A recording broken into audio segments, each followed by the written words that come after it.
Hello, we're going to talk about force and motion. So force and motion go hand in hand because you have to have a force to act upon something for it to move. So we're going to look at this PowerPoint, and then you will have a Google slide that has 3 Google slides in it to work on force and motion from the info from this PowerPoint.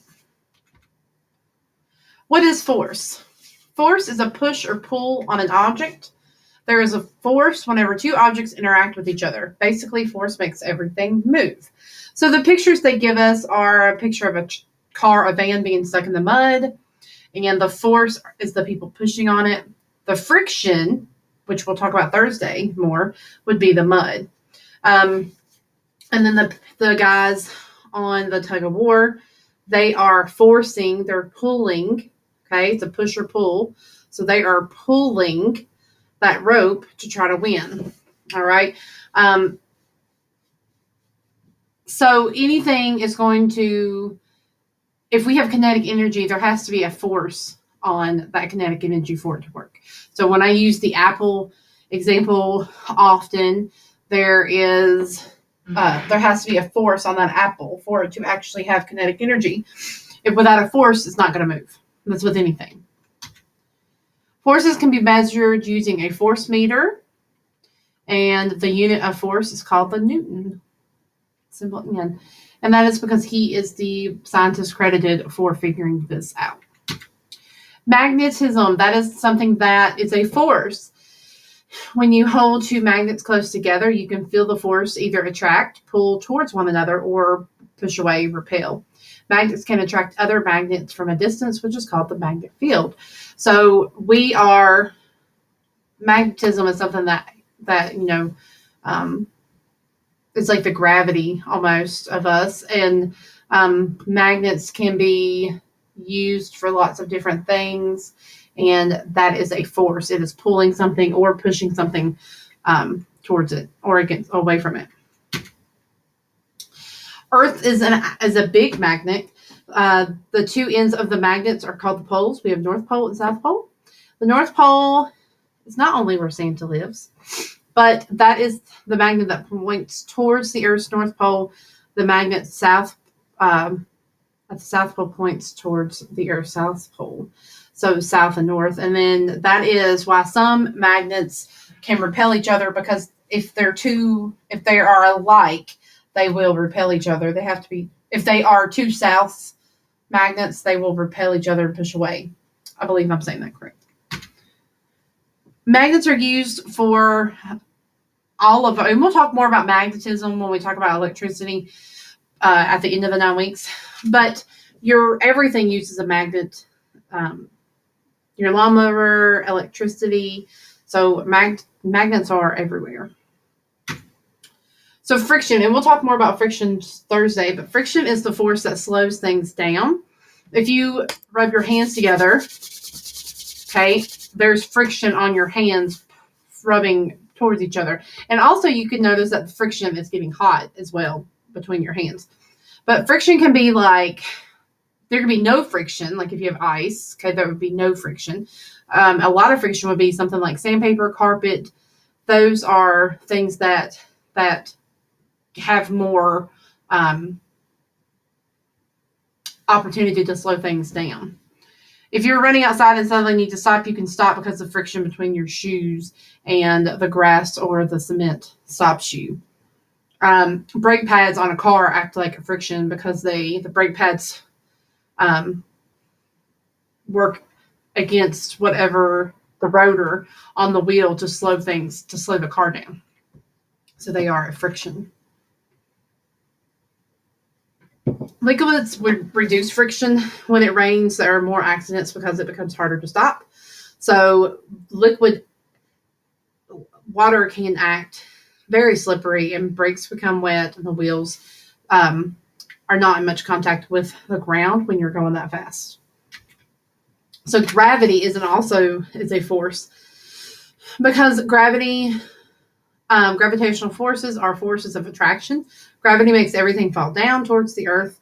The more mass an object has, the closer you are to the object. The stronger the gravity, So since Earth is huge, gravity is strong, and that is what pulls us towards the Earth.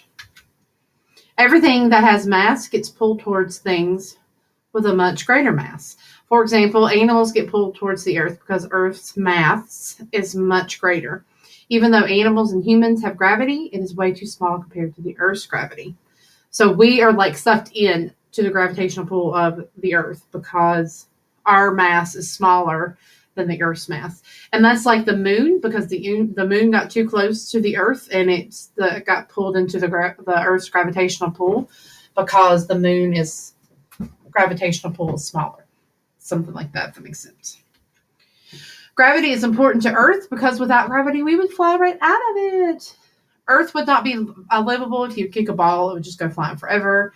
Other planets also affect our world. The sun's gravitational pull keeps our planets orbiting the sun. Our connection to the moon's gravity makes the tides rise and fall. So we just talked about that in the oceans. The Earth's gravitational force accelerates objects as they fall.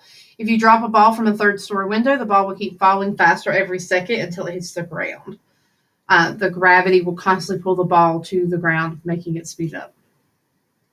So faster and faster. And so, if you think about something falling out of an airplane, it's the same concept. You would go really fast falling out of an airplane. All right. Mass versus weight. We've talked about this before. Mass is how much you have inside you. Weight is the force that you're pulling down to the Earth. So you would have the same amount as mass on Earth as you do the moon. Your mass is not going to change. I mean, unless you lose weight or get smaller. But there would be, your weight is going to be the same. Or not your weight, but your mass is going to be the same on moon as it is Earth, whatever you weigh right this moment. If you've not lost any weight. And then on the moon, you're going to weigh less because you have less gravitational pull. So Sir Isaac Newton, he is one of the most important scientists in history. Albert Einstein said that he was the smartest person that ever lived. Newton was born in England. He was a scientist, a mathematician, and an astronomer. He was best known for defying the 3 laws of motion and universal gravity. He died March 31st, 1727. Newton's first law of motion. An object at rest will remain at rest, and an object in motion will stay in motion with the same speed and direction unless acted on by a force. So that's what I was talking about with the apples. Unless a force is acted upon with the apples, they're going to stay there. So you have to have a force for things to go into motion or stop. The second law of motion is like the force that you use on objects of different mass will get different accelerations. So if you use the same amount of force to throw the basketball and throw the tennis ball, the smaller mass is going to go further because it doesn't take as much force to move a smaller object.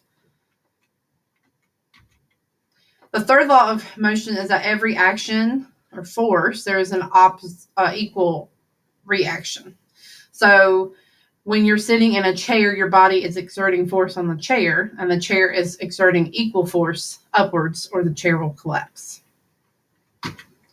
So over the years, people have said that Isaac Newton gave the idea that gravity when an apple fell off a tree and hit him in the head.